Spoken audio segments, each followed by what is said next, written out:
विचार करिए।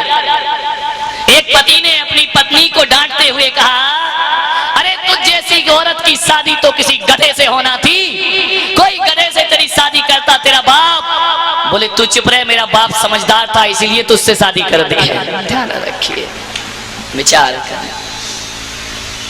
एक गधे की भी हैसियत नहीं है और अकड़ इतनी लेके घूमते हैं कि चक्रवर्ती के पिता भी तुम्हारे अहंकार के सामने कुछ नहीं। किस बात पे अकड़ते हो, किस बात की प्रशंसा चाहते हो? कुछ काम करो मेरे भाई, कुछ काम करके जाना। दुनिया में आने वाले वो जाते हैं रोज लाखों बेकार खाने वाले, जाते हैं रोज लाखों बेकार खाने। कुछ करके जाओ अपने जीवन में। नाभिराय ने देखा कि मैं इस प्रशंसा का पात्र हूं या नहीं हूं, चेहरा देख रहे थे। चारों तरफ से प्रशंसा मिले, कोई बुराई करने वाला ना था नाभिराय का। और दरबार तो छोड़ो, रात को भेष बदल के नाभिराय घोड़े पर बैठ करके पूरे नगर का पहरा देते थे और सुनते थे जाके गरीबों के झोपड़े में कान लगा के कि यहाँ कोई किसी को तकलीफ तो नहीं है, मेरी प्रजा दुखी तो नहीं है, मेरी प्रजा को कोई कष्ट तो नहीं है। जब जब सुनते थे रात को, राजा ऐसे ही होना चाहिए। राजा वो नहीं होता है जो दुनिया पे हुकूमत करता है, राजा तो वो होता है जो दुनिया पर नहीं लोगों के दिलों में हुकूमत करता है, उसे राजा का दर्जा प्राप्त हुआ करता है। बेताज बादशाह बनो। नाभिराय सुनते थे जा जा करके, रात को 12 बजे 1 बजे भी चले जाएं अंधेरे में तो यही सुनने को मिलता था। प्रजा के मुख से, गरीब के मुख से निकलता था कि हम कितने किस्मत वाले हैं जो अयोध्या में हमारा जन्म हुआ है और राजा नाभिराय जैसे शासक हमको प्राप्त। रोज मोती लुटाते थे, हीरे मोती के ढेर। नाभिराय के घर में किस चीज की कमी थी? जनता का पैसा जनता को वापस लौटा दिया करते थे, कोई गरीब ना रहे। प्रशंसा बहुत खराब चीज है। नाभिराय अलर्ट रहते थे कि कोई मेरी प्रशंसा करेगा और ऐसा ना हो कि मैं गुमान में भूल जाऊं और लोगों के दुख दर्द सुनना बंद कर दूं। प्रशंसा से बचना।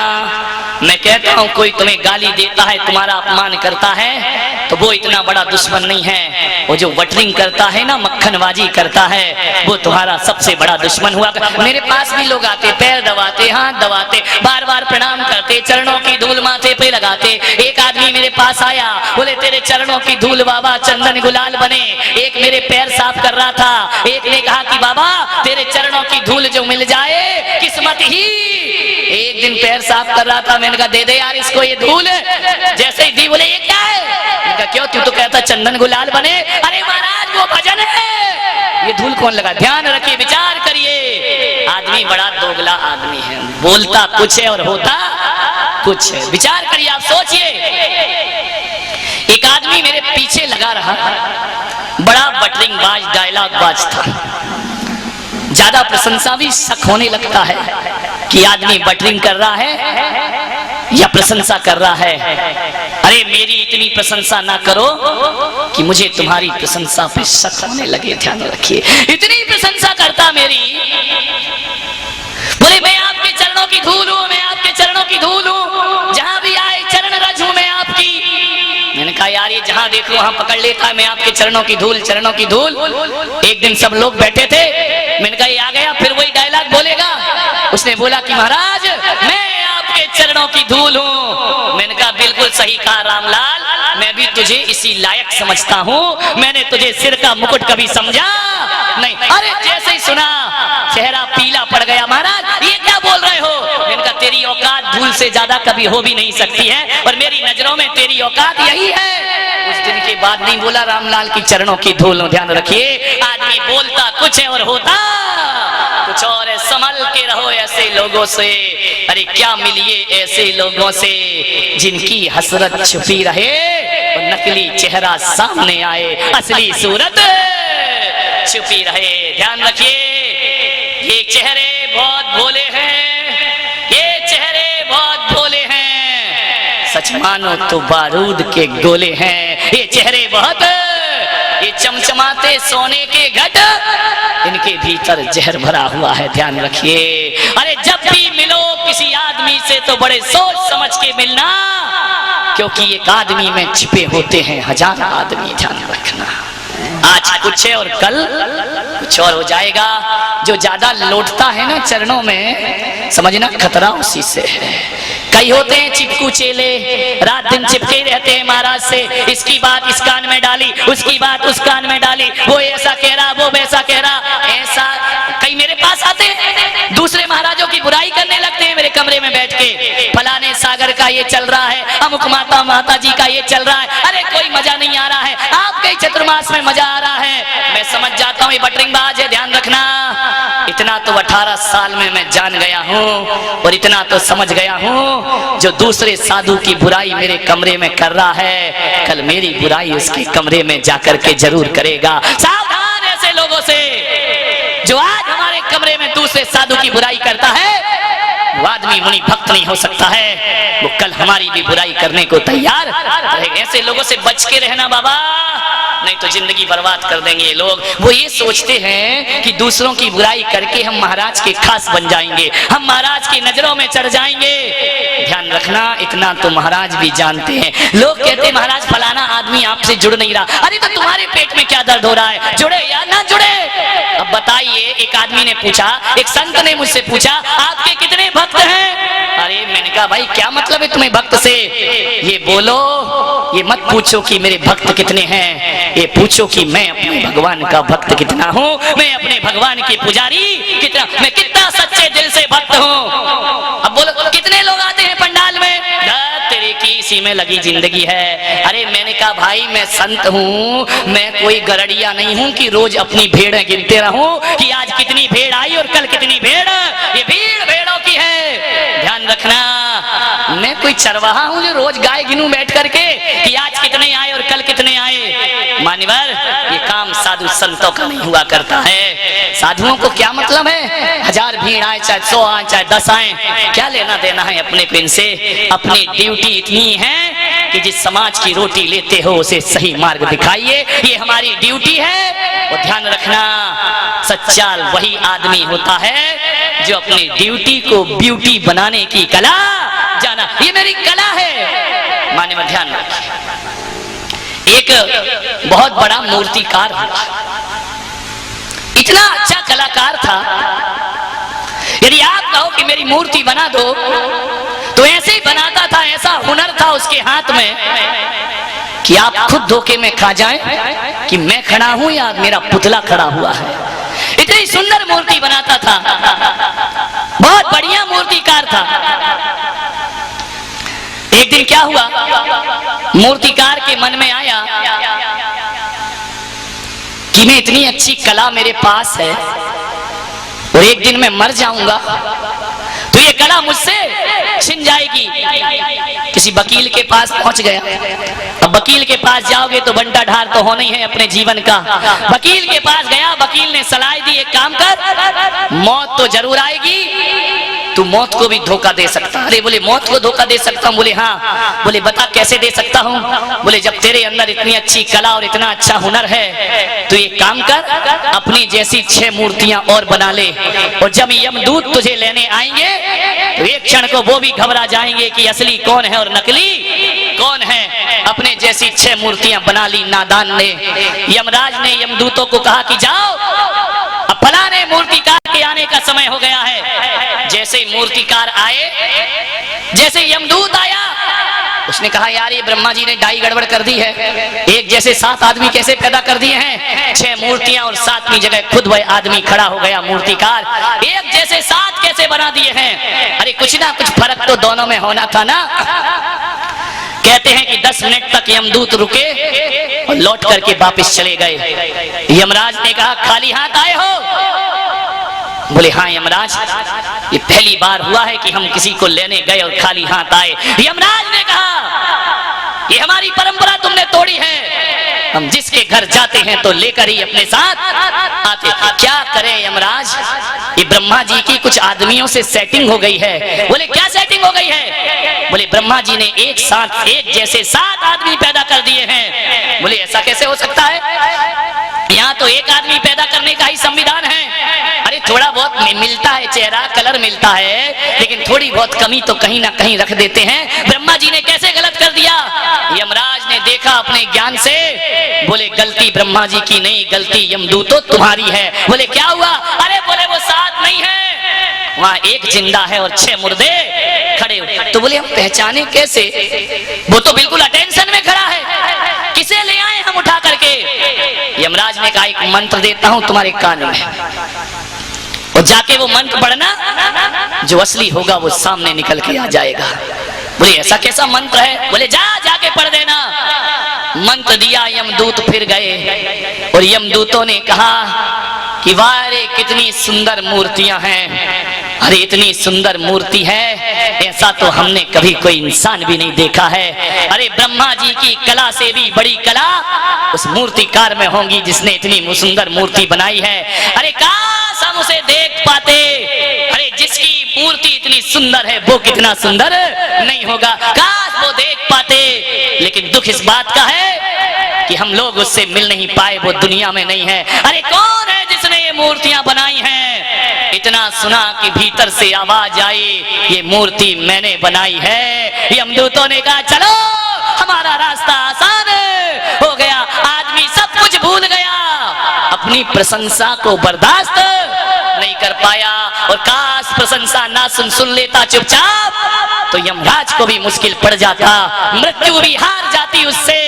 ध्यान रखना, जो प्रशंसा का भूखा होता है मृत्यु उसे आसानी से उठा करके ले जाया करती है। भूल, सब कुछ भूल गया, एक चीज ना भूला कि ये मूर्ति मैंने बनाई है।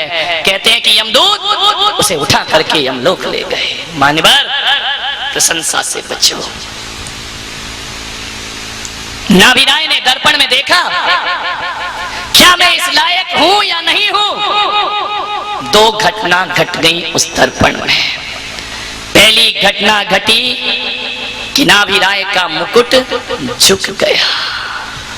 नाभिराय ने देखा कि ये क्या हुआ, अंतर्मुखी हो गए वह नाभिराय कि मेरा मुकुट झुक गया, इसका मतलब है अब ये मुकुट उतार के ऋषभदेव के शीश पे रख देना चाहिए। अब मुकुट झुक गया, इसका मतलब है कि अब सत्ता के दिन गए और सत्य की साधना के दिन प्रारंभ हो गए। ध्यान रखना है आपको, एक मुकुट नाभिराय का झुका, जिनके एक ही शीश पर एक मुकुट था, वह ज्ञानी थे। जैसे ही मुकुट झुका तो उतार करके ऋषभदेव के सिर पर रखने की तैयारियां शुरू कर ली। एक मुकुट नाभिराय का झुका और एक मुकुट झुका रावण का, उसके 10 मुकुट झुकते हैं। अरे झुकना तो छोड़ो, कट कट करके जमीन पे गिरते हैं। फिर रावण मुकुट उठाता है, फिर सर पे रख लेता है, फिर उठाता है, फिर सर पे रख लेता है।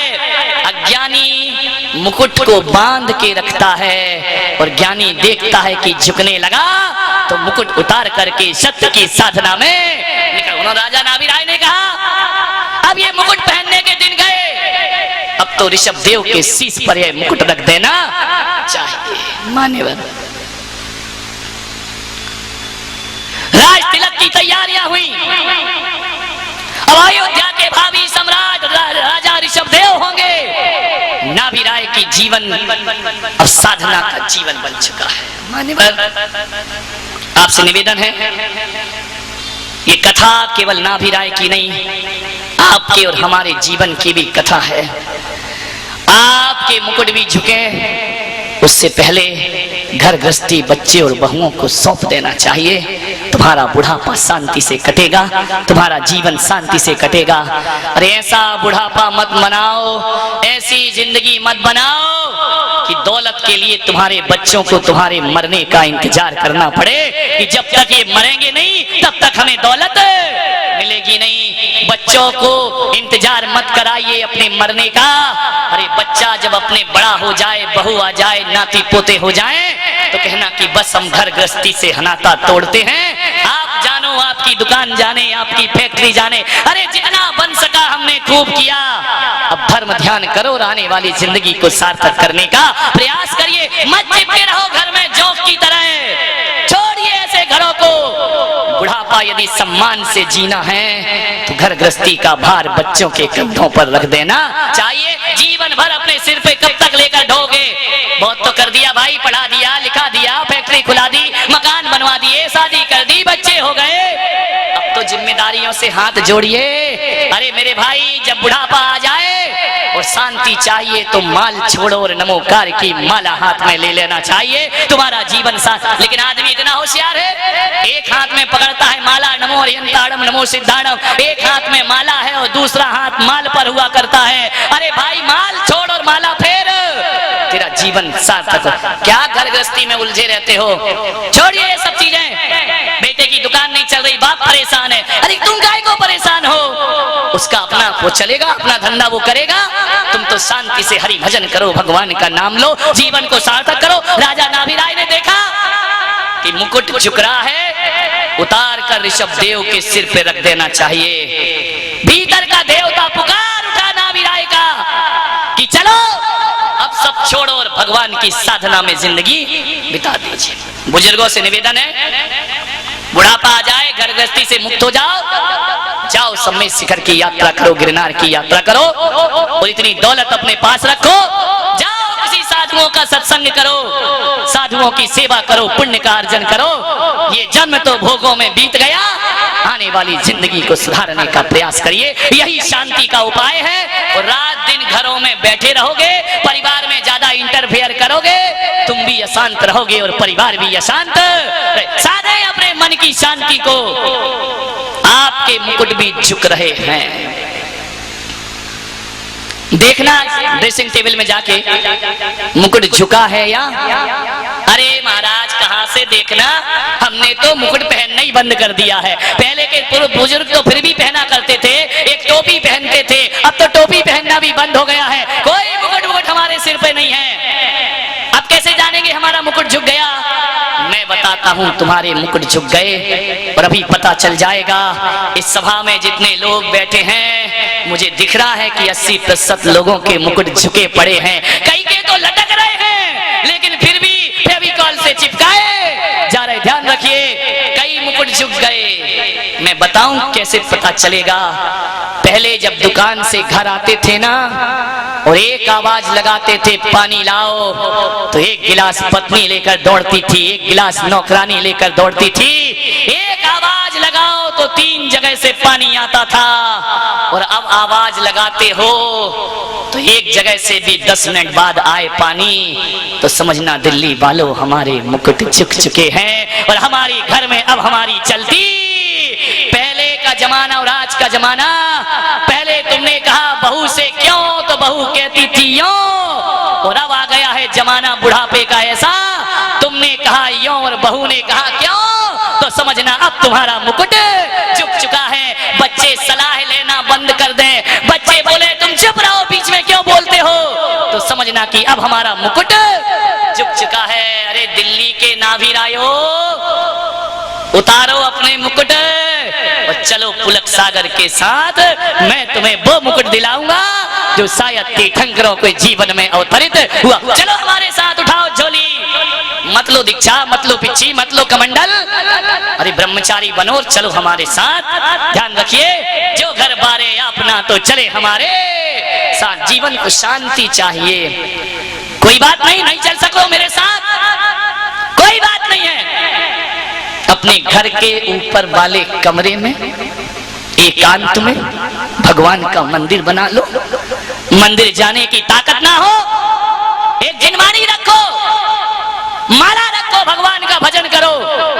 बहू आवाज दे कि पापा जी, मम्मी जी भोजन कर लो, ऐसे उतरो ऊपर से जैसे कोई मुनि मंदिर की सीढ़ियों से आहार के लिए उतर रहा हो। तुम्हारा जीवन सार्थक और सफल हो जाएगा। अरे मौन लेकर के भोजन करने जाओ और मौन खाओ। यदि बेस्वाद का बना है और नमक नहीं डला है, तो जैसे मुनि महाराज खाते हैं वैसा खाकर बाहर आ जाइए। ध्यान रखिए, ये मत बोलिए क्यों री तूने नमक नहीं डाला, ये ऐसा खाना बनाती है।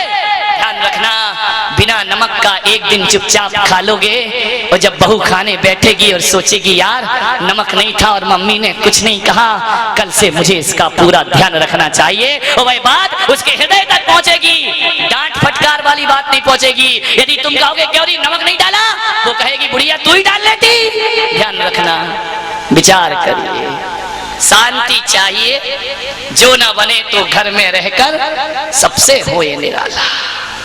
छोड़ो सब कुछ, स्वाध्याय करो, माला फेरो, उसी ऊपर के मंदिर में बैठे रहो। मन करे तो वहीं लेट जाओ और मन करे तो वहीं उठकर बैठ जाओ, और जब भी नैन मूंदो और जब भी नैन खोलो जय जिनेंद्र बोलो, बस जय जिनेंद्र, तब सधेगी मन की शांति। जितना गृहस्थी में घुसोगे उतने अशांत हो जाओगे। ध्यान रखिए, आप विचार कर। मेरी भी देखो ना, दाढ़ी पहले सफेद हो गई, सिर नहीं हुआ। ये छोटे महाराज के कान के बाल सफेद होते जा रहे, धीरे धीरे कान से ही सफेदी शुरू होती है। मैंने सोचा यार ये कान से बाल सफेद क्यों होते हैं, विचार किया तो फिर यही सोचा, यही निर्णय आया कि बालों ने मुझे उत्तर दिया।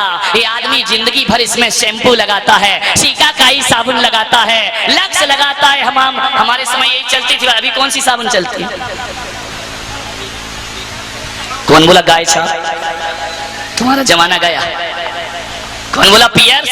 हाँ ये देखो, एक से एक साबुन चल गई है। बहुत साबुन लगाई, बहुत क्लिनिक प्लस लगा करके शैम्पू किया है अपने बालों में। बाल कहते यार तूने जवानी में हमारी इज्जत की तो हम बुढ़ापे में तेरी बेइज्जती नहीं करेंगे, इसलिए तेरे कान के पास आके बोल रहे हैं कि देख हम सफेद हो गए हैं, अब तू भी अपनी काली करतूत छोड़ और सफेद जिंदगी करके बुढ़ापे को सार्थक कर लीजिए, अपने बुढ़ापे को सफल।